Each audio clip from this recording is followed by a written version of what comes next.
السلام عليكم ورحمة الله وبركاته. معاكي ماما صفاء، جاية النهاردة بوصفة أبهرتني أنا يعني شخصيا لما استعملتها. أول ما سمعتها من جروبات الفيس، عرفتها من جروبات الفيس. كان تجربة حد واحد كان بيشتكي جامد من مفاصله، بيقول بيشتكي من مفاصله من ركبه جامد جدا. وطبعا ربنا يعافينا يا رب، أصحاب الشكوى هم اللي هيعرفوا المعاناة اللي احنا بنتكلم عنها دي. كتير ناس بتتعالج بوقت طويل ويعملوا اشاعات وعلاج يعني يمكن بالسنين، منهم ناس اقربين ليا يعني، ويعني مفيش اي فايده مع العلاجات بفضل الله. لحد ما شفت الوصفه دي بس ما كنتش استعملتها. ده حب الرشاد. الوصفه كانت حب الرشاد مع الحليب. فاخت زوجي هي اللي بدات بالتجربه يعني، بس كان حب الرشاد الفاتح. فلما راحت تجيب جابت حب الرشاد اللي هو المحمر ده. انا حبيت اوريكي شكله عشان اللي مش عارفه يشتريه. في منه الفاتح وفي منه ده، والحمد لله التجربه في الاثنين، ده بينفع وده بينفع، بس انا صورت مع اللي موجود عندي واللي فعلا استخدمناه وطلع ممتاز. الوصفه بسيطه جدا. نقول بسم الله الرحمن الرحيم. وهي عباره عن ايه؟ معلقه صغيره حب الرشاد. هتعمليها يا اما بحاله يا اما مطحون، ولو مطحون طبعا هيكون افضل لان هتنزل زيوته كلها بسهوله في كوبايه الحليب. بس سواء كده او كده هينفع، حليب او ميه.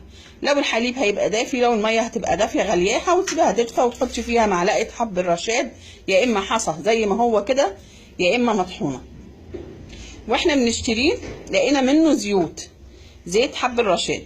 لو انت عندك مكان موثوق منه ان انت تقدري تجيبي زيوت وتعرفي ان اصحابها مش غشينها، يبقى جميل قوي ان انت تجيبي زيت حب الرشاد. ده متوفر او ده متوفر، الاتنين تجربتنا فيهم رائعه.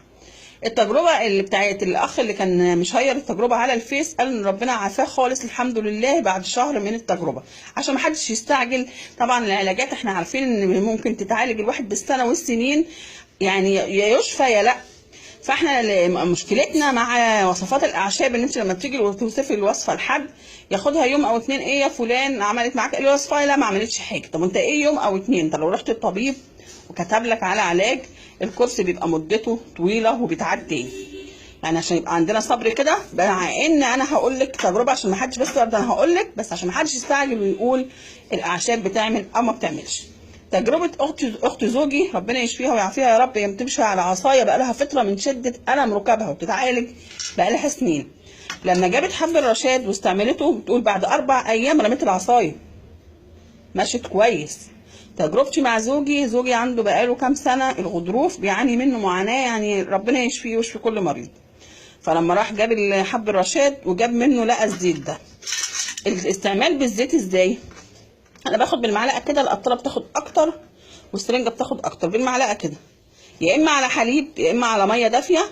تحطي المعلقه وهتاخدي نقطتين او 3 في كوبايه الميه الدافيه او في كوبايه الحليب بس، ومره في اليوم. او هتاخدي معلقه صغيره حب الرشاد مطحونه او مش مطحونه على كوبايه حليب او كوبايه ميه دافيه، مره بس في اليوم. نتيجته حلوه جدا جدا لالام الركب والمفاصل والغضروف. نتيجته جميله قوي قوي وطعمه مستساغ جدا عشان الناس اللي بتقلق من طعم الاعشاب. التجربه بقى الجميله اللي لاحظتها انا وابني، مش موضوع بقى المفاصل وبس، مع ان طبعا دي مشكله ربنا يعافي كل يعني واحد منها. التجربة التانية اللي لاحظتها واحنا بناخده، الناس اللي عايزة تعمل تخسيس ومشكلتها الكبرى فتح الشهية المستمر، دايما جعان دايما جعان. لقينا ان حب الرشاد، زيت حب الرشاد الزيت بقى مش الحبوب، نقطتين منه على كوبايه بيسد الشهيه بارتياحيه جدا. يعني ما تحسيش بقى مثلا مشكله في المعده ولا لا، بيسد الشهيه بارتياحيه جدا. فبيساعد قوي قوي الناس اللي عايزه تخس.